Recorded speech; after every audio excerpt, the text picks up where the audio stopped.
नमस्कार। We the women channel में आपका स्वागत है और मैं हूं आपकी दोस्त और कानूनी सलाहकार अंकिता। आज हम बात करेंगे समानता के अधिकार की। जैसा कि फंडामेंटल राइट्स के वीडियो में मैंने आपको बताया था कि सारे फंडामेंटल राइट्स में 3 ऐसे फंडामेंटल राइट्स हैं जिन्हें अगर आपने समझ लिया तो 90% आपने अपने कानूनी अधिकारों को समझ लिया। उसमें थे समानता का अधिकार, स्वतंत्रता का अधिकार और जीने का अधिकार। आज हम उसमें से पहला अधिकार जो कि समानता का अधिकार है उसे डिटेल में समझने की कोशिश करेंगे। यह एक ऐसा अधिकार है जो कि एक सिटीज़न और एक नॉन सिटीज़न को बराबर रूप से प्राप्त है।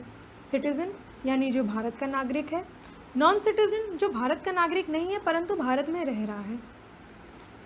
इस अधिकार के अंतर्गत मैंने आपको बताया था कि राज्य धर्म, जाति, लिंग व जन्म स्थान के आधार पर किसी के भी साथ भेदभाव नहीं कर सकता।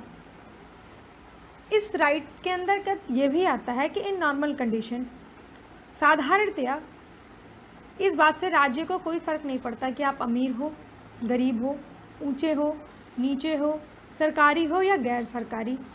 इसीलिए सरकारी रोज़गार और नियुक्तियों में यानी एम्प्लॉयमेंट्स एंड अपॉइंटमेंट्स में हम सबको बराबर का अधिकार प्राप्त है।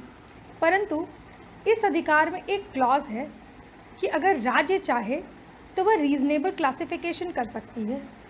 रीज़नेबल क्लासिफिकेशन का मतलब अगर राज्य को लगता है कि किसी भी प्रकार वर्गीकरण करना सबके हितों के अनुरूप है तो वह वर्गीकरण किया जा सकता है।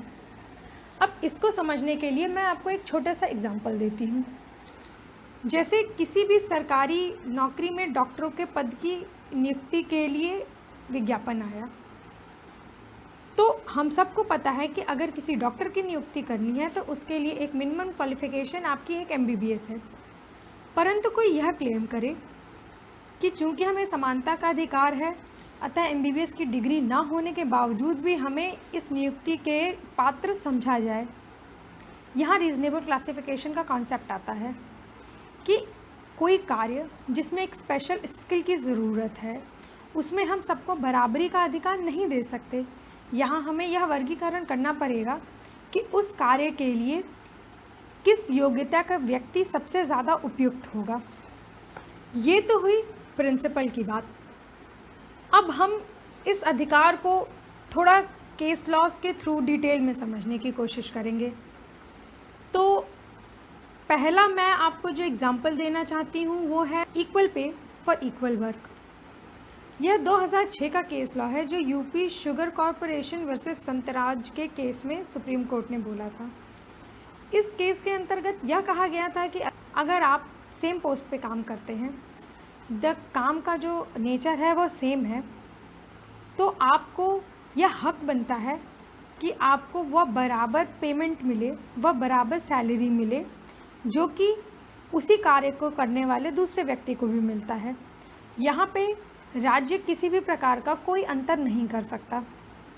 दूसरा एक मज़ेदार उदाहरण है, वह है categorising women to do household work, यानी गृह कार्यों के लिए सिर्फ औरतों को जिम्मेदार मानना यह उनके समानता के अधिकारों के खिलाफ है। यह 2010 में सुप्रीम कोर्ट ने Arun Agarwal versus National Insurance Corporation के केस में ऑब्जर्व किया था। पर कितनी कमाल की बात है कि मोस्ट ऑफ द टाइम घर के कामों के लिए जिम्मेदार हम औरतों को ही माना जाता है। इसी केस से एक और केस बहुत इंटरेस्टिंग जो मुझे याद आता है, Ministry of Defence through its secretary versus Babita Punia का। आप सब ने सुना होगा कि अभी कुछ दिन पहले ही है औरतों को आर्म फोर्सेस में परमानेंट कमीशन दी गई है। इसके पहले औरतों को सारे स्ट्रीम में परमानेंट कमीशन नहीं मिलती थी। इसके लिए सरकार ने यह आर्ग्यूमेंट किया था कि जहां हस्बैंड और वाइफ दोनों कार्य करते हैं वहां पे जो औरत है उनके ऊपर प्रेगनेंसी, मदरहुड और डोमेस्टिक ऑब्लिगेशन ज़्यादा होता है, यानी उनके ऊपर मातृत्व और गृहस्थी का दायित्व ज़्यादा होने के कारण वह अपने काम को उतना समय नहीं दे पाती जितना एक पुरुष दे सकता है। सुप्रीम कोर्ट ने इस बात पे यह ऑब्जर्व किया कि अगर हम इन कामों को जेंडर स्टीरियोटाइप करेंगे, यानी हम यह सोचेंगे कि ये फला काम सिर्फ एक औरत का है तो यह कार्यस्थल पे पुरुषों और महिलाओं के बीच सामाजिक व मानसिक अंतर लेके आएगा। यह जेंडर स्टीरियोटाइप सोच वर्क प्लेस पे सोशल और साइकोलॉजिकल डिफरेंसेस पैदा करते हैं। बहुत से ऐसे देश हैं जहां आज औरतें कमांड करती हैं। अगर हम भी अपनी औरतों को यह चांस दें तो शायद वह किसी भी पुरुष से बेटर कमांडर बन सकती हैं।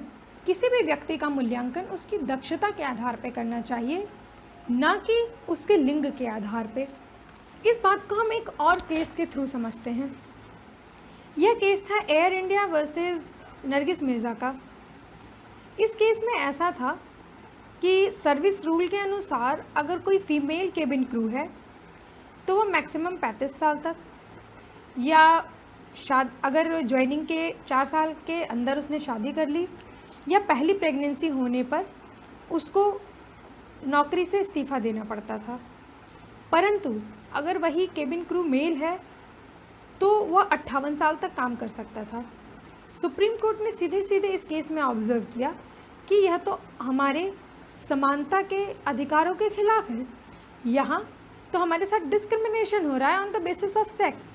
यहाँ हमारे लिंग के अनुसार हमसे अंतर किया जा रहा है।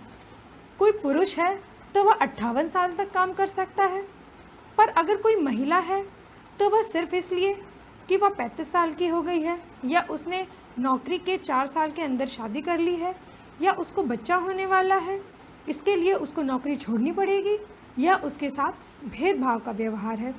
और इसी के आधार पर सुप्रीम कोर्ट ने इस रूल को ख़त्म किया।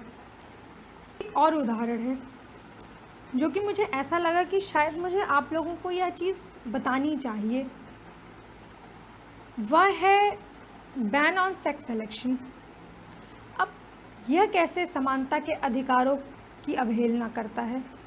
बच्चा रखना है या नहीं रखना है, यह एक औरत का अधिकार होता है जिसे रिप्रोडक्टिव राइट्स कहते हैं। पर बच्चा नहीं रखना है, इसकी कंडीशन हम medical termination of pregnancy act के अंतर्गत जो कंडीशंस हैं उसके अनुसार निर्धारित करते हैं। पर अगर आप भ्रूण के लिंग के अनुसार अपना गर्भपात करवाती हैं तो यह उस भ्रूण का समानता का अधिकार हनन करता है। न सिर्फ समानता का अधिकार बल्कि यह उसके जीने के अधिकार का भी शोषण है। मुझे यहाँ यह बात रखना इसलिए ज़रूरी लगा कि जो ये समानता का अधिकार मैं आपको बता रही हूँ, या जो भी ये फंडामेंटल राइट्स आपको मैं बता रही हूँ, ये सिर्फ आप तक सीमित नहीं है। यह उस अजन्मे भ्रूण पे भी उतने ही लागू होते हैं जितने आप पे लागू होते हैं। हाँ, कुछ कंडीशंस हैं जिनके तहत हम भ्रूण गिरा सकते हैं, परंतु वह condition medical termination of pregnancy act के अंतर्गत दी गई है। आपके रिप्रोडक्टिव राइट्स क्या हैं तथा बच्चा रखना या नहीं रखना, या अगर आपको गिराना है तो इसके पीछे किस किस तरह से कानून काम करता है, इसके लिए मैं आपको एक और वीडियो बनाऊंगी, उसमें इसके बारे में डिटेल समझाऊंगी।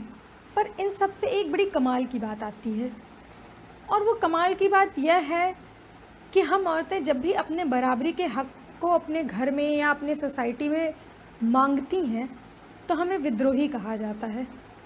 बल्कि हम सबको पता है कि कॉन्स्टिट्यूशन 1950 में लागू हुआ था, और विद्रोही का मतलब तो ये होता है ना कि किसी मान्यता के खिलाफ जाना। तो भाई जब हम इतनी पुरानी मान्यता को ही तो बस लागू करने की बात करते हैं, फिर क्यों हमें विद्रोही कहा जाता है? जो अधिकार हमें संविधान के द्वारा दिया गया, हमें समाज द्वारा वो अधिकार क्यों नहीं मिलता? खैर, आप ऐसे ही अपना प्यार बनाए रखिए।